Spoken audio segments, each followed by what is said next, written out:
Imam Ali ibn Muhammad alayhi salam, also known as Hadi or Naki, was born on the 15th of Dhul Hijjah in the year 212 Hijri.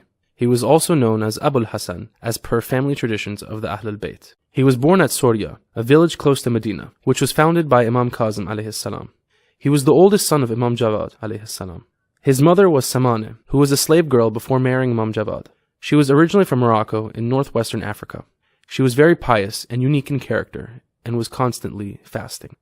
Due to the political circumstances that Imam Xhevadit was living in, he had to marry Fazl, the daughter of the Caliph Ma'mun. However, Imam Xhevadit did not have any children from Fazl. All of Imam Xhevadit's children, including Imam Hadi, were born from his other wife, Samane. There are limited historical records about the life of Imam Hadi. Ma'mun was at war with the Romans in current-day Turkey when he suddenly became sick and died. His body was moved back towards the Islamic territory to protect it from possible disrespect or revenge by the Romans. He was then buried in Tarsus, in current-day Turkey. Prior to his death, Ma'mun had selected his brother, Mu'tasim, as his successor instead of his sons. Mu'tasim was a warrior and an army leader. However, he lacked literacy and could not even write a letter. Ma'mun had found his brother Mu'tasim as the best candidate to manage the ever-increasing unrest within the Abbasid government. Although Ma'mun's troops favored his son Abbas for the caliphate, Abbas decided to respect his father's decision and thus paid allegiance to his uncle Mu'tasim. Ma'mun's army then followed Abbas and paid allegiance to Mu'tasim as their caliph. Once Mu'tasim assumed power, he was worried about the chaos and the unrest that threatened his new government. Among them was the long-standing threat of the Alavids uprising. He was also concerned about the popularity and the social status of Imam Xhevadit, as he was the divine leader of the growing Shia community who did not accept the legitimacy of the Abbasid government. He decided to closely monitor and control every aspect of the Imam's life and isolate him from his followers. Thus, he ordered his governor in Medina to send the Imam to Baghdad. As a result, the Imam left Medina towards Baghdad. The Imam knew that, unlike his prior 2 trips to Iraq, he would not return back to Medina again, and thus introduced his oldest son, Imam Hadi, as the next Imam after himself. After about 10 months from the Imam's arrival in Baghdad, Mu'tasim poisoned and martyred Imam Xhevadit. Mu'tasim held a grand funeral ceremony for Imam Xhevadit in Baghdad, and Mu'tasim's son, Wathiq, officially prayed on the Imam's body to portray for the people that the government was innocent in the Imam's martyrdom. Imam Hadi was aware of the exact time when Imam Xhevadit was martyred in Baghdad. Imam Hadi cried loudly while grieving and informed his family about the martyrdom of his father. The Imam's prophecy was validated later when the news of the martyrdom of Imam Xhevadit arrived in Medina. The historical records suggest Imam Hadi's miraculous travel to Baghdad to take care of his father's funeral rites. The Imam then returned to Medina without anyone noticing his presence in Baghdad.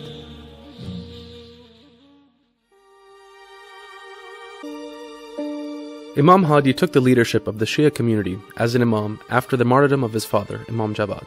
At this time, Imam Hadi was only 2 weeks short of becoming 8 years old. However, his imamate was not challenged by the Shias because of his young age. The Shias had already validated and accepted the imamate of Imam Xhevadit at a very young age of 7.5 years old. Therefore, age was no longer an obstacle when believing in the imamate of a young boy. Imam Hadi was the oldest son of Imam Xhevadit, and his imamate had been prescribed by Imam Xhevadit in various occasions. Furthermore, before Imam Xhevadit's martyrdom, his will of appointing Imam Hadi as his successor in the imamate was passed to 10 Shia elders by letter. These letters were effective to remove any doubts among the Shia scholars and followers about the imamate of Imam Hadi. Thus, the Shias accepted Imam Hadi as their next imam. At this time, Shi'ism was a well-established and growing theology with a strong scientific backbone. Ever since their establishment, the Abbasid caliphs used whatever means possible to confront and terminate Shi'ism. However, neither the extreme suppressive policy of Mansur and Harun against Imam Sadiq and Imam Kazim, nor the conspiracies of Ma'mun, who portrayed a good relationship with Imam Riza and Imam Xhevadit, could stop the growth and propagation of the Shia theology among the Muslims. Unlike the Umayyads, which was solely an Arab-led government, the Abbasid Caliphate provided an opportunity for the Iranians to participate in government. The Iranians, under the leadership of Abu Muslim, were key players in establishing the Abbasid government. Upon gaining power, the Abbasid caliphs involved the Iranians in their government. For instance, during the government of Harun, the powerful family of Barmakki and his famous minister Yahya ibn Khalid Barmakki were Iranians. Later, the Iranians helped Ma'mun to gain power by defeating his brother Amin. Ma'mun, who whose mother was an Iranian slave, awarded the Iranians with high governmental positions and selected Merv in Khorasan as his capital instead of Baghdad. As a result of the presence of the Iranians in power, there was a struggle and jealousy between the Arab and the Iranian officials during the Abbasid government. However, soon after reaching power, Mu'tasim decided to reduce the influence of the Arabs and the Iranian officials in his government. Mu'tasim, whose mother was a Turk, brought thousands of Turks from Central Asia to Baghdad and formed a powerful army from them. He also gave sensitive government and military positions to Turks and chose them as his elite guards. Turks became influential in Mu'tasim's government and gradually replaced the Arabs and Iranian officials. The Arab officials, who were worried about the increasing influence of the Turks in Mu'tasim's government, decided to rise against him. They gathered around Abbas, Ma'mun's son, who was a candidate for the caliphate after his father. They encouraged Abbas to act against Mu'tasim. However, their plot was exposed and suppressed before any notable action. Mu'tasim imprisoned Abbas and banned water from reaching him, which led to his death by thirst. The presence of thousands of Turk soldiers at Baghdad, the capital of the Abbasids, was problematic for Mu'tasim. The Turk soldiers were treating the people of Baghdad harshly, and their presence had caused continuous clash between the Turk soldiers and Baghdad's residents. The people of Baghdad complained to Mu'tasim about the behavior of the Turk soldiers, and warned him that they will rise against him if he failed to resolve this issue. Thus, Mu'tasim decided to remove the Turk soldiers from Baghdad. He chose Samarra at the north of Baghdad as an army base for his Turk army. Samarra had better weather than Baghdad and was conveniently connected to Baghdad through the Tigris River. He then constructed a city at Samarra and made it the new capital of the Abbasids after Baghdad. The Imam was the true source of divine knowledge in the society. He was referred by many to answer questions regarding various aspects of the Islamic sciences. The names of 185 individuals who had narrated hadith from the Imam is recorded in the history. The Imam had also trained multiple notable scholars. These scholars had a special role in recording and preserving the Imam's narrations. They were not only scholars of the Islamic knowledge, but were also unique in piety and character. Once, one of the Imam's companions asked him for a supplication that he could recite whenever he visited any tomb of the Shia Imams. The Imam taught him the long supplication of Jam'a Kabira. In this supplication, the Imam provided a comprehensive and unique description of the Shia Imams and described their elevated and divine status as determined by God. The high contents of the supplication of Jam'a Kabira could not be told by the previous Shia Imams to their followers as they were not yet prepared for it. However, after more than 2 centuries from the imamat of 10 holy Imams, and close to the occultation of the 12th Imam, the Shias were now ready for this special supplication. Due to the intense surveillance on the Imam's life, especially when the Imam relocated to Samarra, the capital of the government, there were times when his Shia followers and representatives were unable to meet him freely. Therefore, the interactions of the Imam with his followers were commonly through the exchange of letters. The content of dozens of the Imam's letters is recorded in history until today. In these letters, the Imam would provide them with guidance and answers to their Islamic questions. For example, in one of these letters, the Imam responded to the letter from the people of Ahvaz who had asked him about Jabr and Tafviz, or predestination and delegation. The Imam in his long letter rejected both the beliefs of predestination and delegation and stated the correct belief, which lies between these two extreme beliefs. After Mu'tasim, his son Wathiq, who was his successor, assumed power. He was an expert in immodest poetry and music. He followed the policy of Ma'mun and Mu'tasim regarding the creation of Quran and prosecuted anyone who was against his belief. He also followed his father Mu'tasim's policy of appointing Turks to sensitive governmental and military positions. Thus, the Turks' power increased during Wathiq's government to an extent that they selected the next caliph after him. By Wathiq's death, the first period of the Abbasid Caliphate came to an end. During this period, the Abbasid caliphs had the sole power in governing their vast kingdom. They brutally suppressed any uprising against their government, and the caliph would rule by direct order. However, during the second period of the Abbasid Caliphate, the Turks became very influential and powerful in the government. The Turk leaders became so powerful that they could even kill and substitute the caliph. The Abbasid caliphs were a hostage in the hands of the Turk leaders and could not make any important decisions without their approval. The lack of central power led to various riots against the Abbasids, and their government became weak and unstable. As a result, their governors would rule their territory as an autonomous state. Wathiq had not selected anyone as his successor. Thus, the political and military officials divided upon selecting the next caliph. The Abbasid royal family and some other politicians supported the candidacy of Wathiq's son for the caliphate, while the Turks supported Mutawakkil, one of Mu'tasim's sons, and Wathiq's brother, for the caliphate. The Turks were committed to keeping the Abbasid caliphate in Mu'tasim's lineage, as he was the one who initially gave them power in the government. the Turks had an upper hand in the dispute for selecting the next caliph and thus chose Mutawakkil. Upon gaining power, Mutawakkil became concerned about the popularity and the social status of Imam Hadi among the Muslims. The Imam was also the political and religious leader of the well-established and large Shia community. Furthermore, every so often, Mutawakkil would receive ill talks against the Imam from his officials who wanted to trigger his action. One of these officials was Abdullah ibn Muhammad, his governor in Medina. He sent a letter to Mutawakkil and informed him about the Shias who had believed in the imamat of Imam Hadi and also wrongfully accused the Imam. Imam Hadi, who was aware of Abdullah's communication, sent a letter to Mutawakkil to falsify Abdullah's accusation and reminded Mutawakkil of Abdullah's wrong actions against himself. However, the Imam's letter could not change Mutawakkil's intentions. Thus, Mutawakkil, who was one of the most hostile Abbasid caliphs to the Shias, decided to take action against the Imam. He decided to exile the Imam to his capital at Samarra. By this decision, Mutawakkil could separate the Imam from his followers and could also closely oversee his activities. He would also ensure that the Imam could not rise up against the injustice of the Abbasids. Furthermore, the Imam was accessible to him if he decided to eliminate him at any time. To implement his plot, Mutawakkil sent an army of 300 soldiers to Medina to escort the Imam to Samarra. He also gave the army commander, Yahya ibn Harthama, an invitation letter for the Imam. In this letter, Mutawakkil expressed his respect and honor for the Imam to deceive the public that he did not have a bad intention against the Imam. In his letter, Mutawakkil informed the Imam about his decision to replace the governor of Medina due to his hostilities against the Imam. He also invited the Imam and his family to Samarra and expressed his willingness to meet him. The Imam did not want to leave Medina, but Mutawakkil left him no choice. He had officially invited the Imam to Samarra and had sent his army for the Imam's journey. If the Imam were to resist his relocation to Samarra, Mutawakkil would regard it as a confirmation of all the ill talks against the Imam and would use this as an excuse to increase his harassments against the Imam.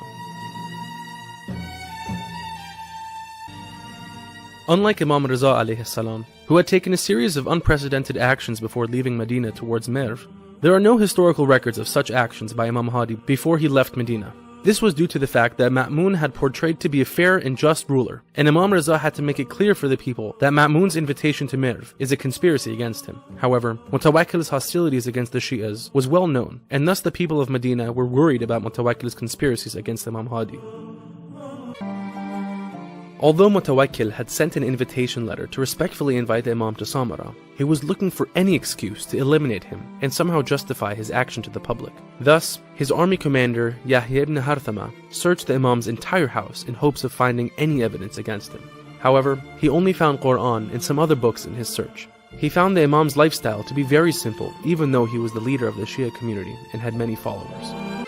After 3 days, the Imam and his family left Medina towards Samarra while being escorted by Mutawakkil's army. The Imam's divine character influenced many who interacted with him during this journey. Ironically, one of those who was greatly influenced by the Imam was Yahya ibn Harthama, the army commander. After witnessing the Imam's greatness and miracles, Yahya became a Shia follower of the Imam. Before leaving Medina, the Imam asked tailors to prepare raincoats and thick clothing and covers for himself and his family. The Imam's action caused Yahya to question the Imam's qualification for the leadership of the Shias. He thought that the Imam did not know much about traveling through the hot deserts between Hijaz and Iraq, particularly during the summer. One day during the travel, the Imam wore the raincoat and prepared his horse for the rain. The Imam's actions in such a hot day of the summer, in the middle of the desert, caused laughter among the army soldiers. They assumed that the Imam did not know anything about the climate. Shortly after, a strong storm hit the caravan, where rain and hail poured on the caravan. The storm was so severe that it resulted in the death of 80 of the 300 soldiers. However, the Imam and his family were safe due to the Imam's forecast and preparations for the storm. After witnessing this incident, Yahya came to the Imam and accepted his imamat. After passing through the deserts of Hijaz and Iraq, the Imam's caravan arrived in the vicinity of Baghdad. The governor of Baghdad knew about the enthusiasm of the people of Baghdad to welcome and meet the Imam. To avoid any contact between the Imam and the people, he ordered the caravan's arrival to be in the city in the darkness of the night.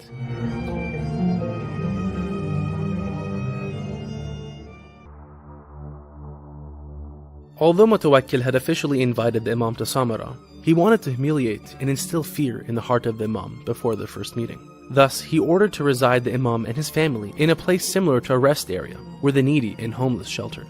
Despite the exhaustion from the long journey, the Imam spent that night in such an inferior place, but did not ask Mutawakkil for any favor. On the following day, the Imam moved to his house in Samarra.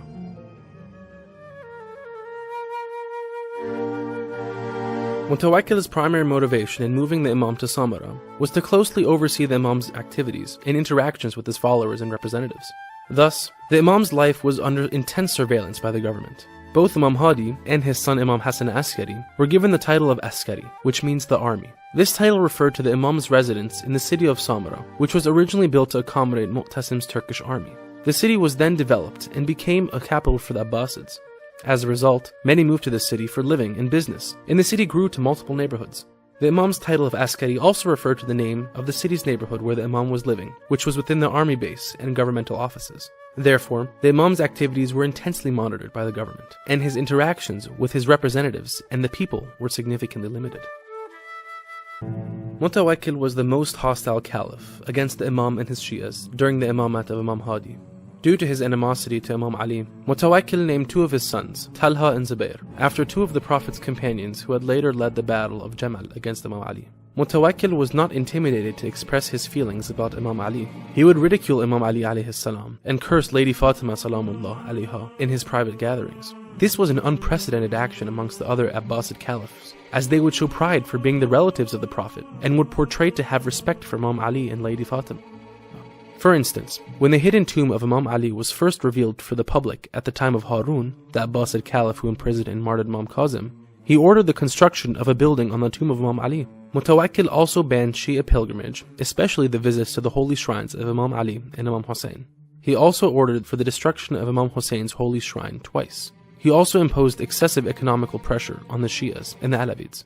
This pressure was to an extent that the ladies of the Alavids in Medina had to wear old and torn clothes. They did not even have an appropriate cover to put on for their prayers. So they passed along and shared the appropriate cover amongst each other and took turns for the prayer. Mutawakkil ruled for about 15 years and had the longest duration of the caliphate among the other caliphs who ruled during the imamat of Imam Hadi. Therefore, the Imam endured many calamities from Mutawakkil, and the Shias were under excessive pressure from him. On various occasions, Mutawakkil and his affiliated scholars challenged the Imam's knowledge by asking him complex questions about the Islamic teachings and history. Mutawakkil's intention was to degrade the Imam's reputation in the eyes of the Muslims. However, the Imam responded with the complete and convincing answers every time. Mutawakkil harassed the Imam in various ways. He would summon the Imam to his presence at any time of the day or night. He would also send his agents to search the Imam's entire house at any time, including in the middle of the night. Nothing could stop Mutawakkil from persecuting and harassing the Imam. On one occasion, he even imprisoned the Imam. To further intimidate the Imam during his imprisonment, a grave was dug in the Imam's cell. However, by the Imam's resistance, Mutawakkil eventually freed the Imam. This incident was not the only time that the Imam was imprisoned by Mutawakkil. The historical records show that the Imam was imprisoned at least on one other occasion by Mutawakkil. Mutawakkil's harassments against Imam Hadi continued until his very last day in power. When Eid al-Fitr, an auspicious day for the Muslims, was observed, Mutawakkil decided to insult and humiliate the Imam. Mutawakkil asked his minister to pass the Imam on foot in front of him while he could sit on a horse and watch the Imam.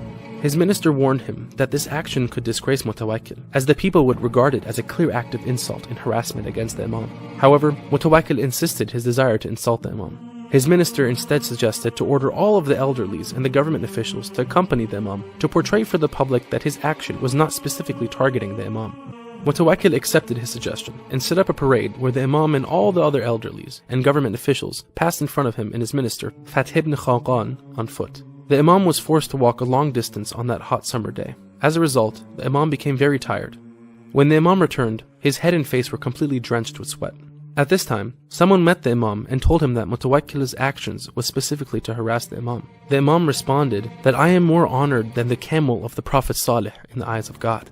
The Imam then recited the following verse from the Quran regarding the story of Prophet Salih. فعقروها فقال تمتعوا في داركم 3 أيام ذلك وعد غير مكذوب. But they killed her, the camel. So he, Salih, said, enjoy yourselves in your homes for 3 days. This is a promise that will not be belied. Similar to Prophet Salih, who promised God's wrath for his people upon killing his miraculous camel, the Imam also made a prophecy that Mutawakkil will be killed in 3 days. The Imam also prayed to God to curse Mutawakkil by reciting a supplication that became known as the prayer of the oppressed upon the oppressor. As the Imam had predicted, Mutawakkil was murdered in 3 days. To meet the needs of the growing Shia community, Imam Sadiq had established a network organization of his trusted companions as his representatives in various cities across the Islamic territory. This organization was further developed during the imamate of the next imams and became an effective way of communication between the Shias and their imam. Imam Hadi took the leadership of this organization effectively during his imamate. Due to the expansion of Shi'ism at this time, Imam Hadi divided the territory where this hidden organization was active into 4 geographical regions. The first region covered Baghdad, Madain, and Kufa in Iraq. The second, Basra and Ahvaz. The third, Hamadan and Qom in Iran. And the fourth region covered Hijaz, Yemen, and Egypt.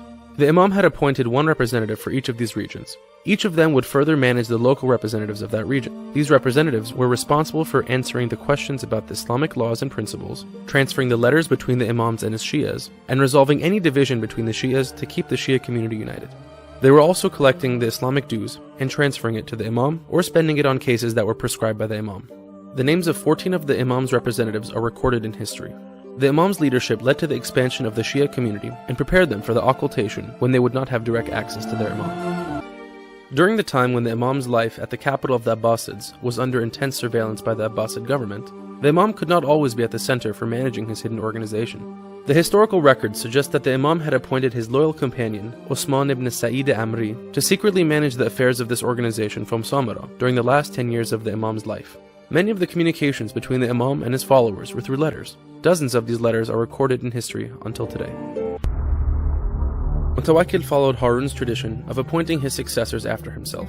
He appointed 3 of his sons as his successors and gave each one a part of the Abbasid territory. He appointed his oldest son, Muntasir, as his primary successor, and his 2 other sons, Mu'taz and Mu'ayyad, as Muntasir's successors. However, later he decided to replace Muntasir with Mu'taz as a sign of love for Mu'taz's mother. Muntasir did not accept to give up his position, and as a result, his relationship with his father deteriorated. Unlike his father, Muntasir, who might have been influenced by the royal teacher Ibn Sakit, had positive opinions about the Ahlul Bayt. He had heard his father cursing Lady Fatima in his presence and became upset with him. Once, Muntasir came to his father Mutawakkil while he was intoxicated and was enjoying a performance where someone was acting and ridiculing Imam Ali. Muntasir objected to his father about holding an insulting performance on Imam Ali and reminded him that they all belonged to the Prophet's tribe of Banu Hashim. Mutawakkil responded harshly to his son and insulted him using shameful words. This insult triggered Muntasir to act against his father. He conspired with a group of Turk leaders to kill his father. The Turks were motivated for this plan as they feared losing their influence in the government due to Mutawakkil's prior decisions to reduce their power. Thus, one night Muntasir came to his father with a group of armed Turks and they killed Mutawakkil and his minister Fath ibn Khaqan.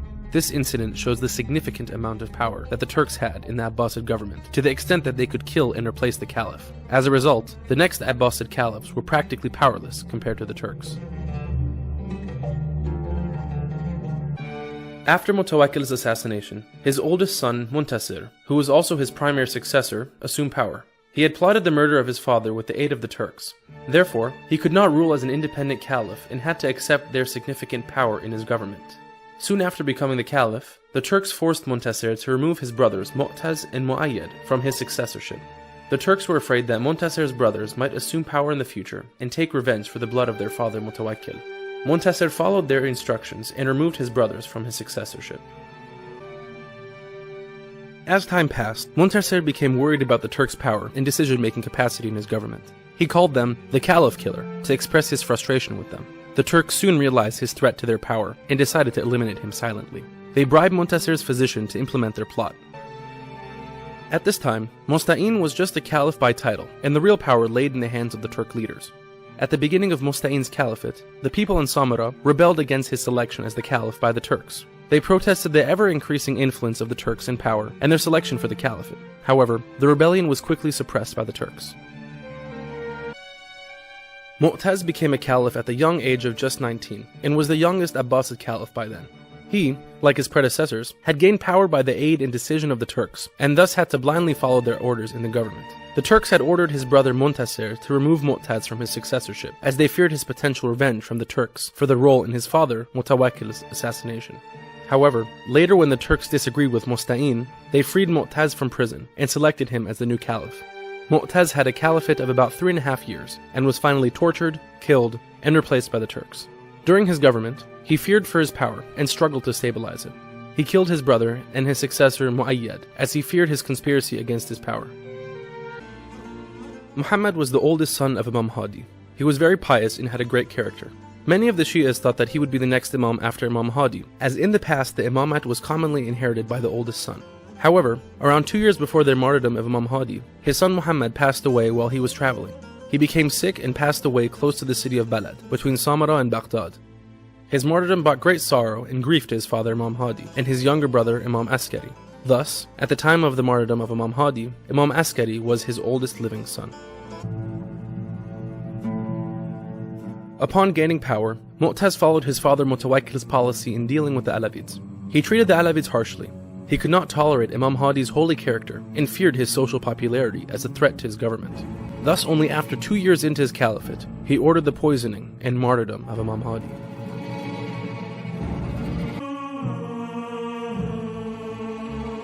The Imam's soul ascended on the 3rd of Rajab in the year 254 Hijri in Samarra at the age of 41. He was martyred after living in Samarra for about 20 years.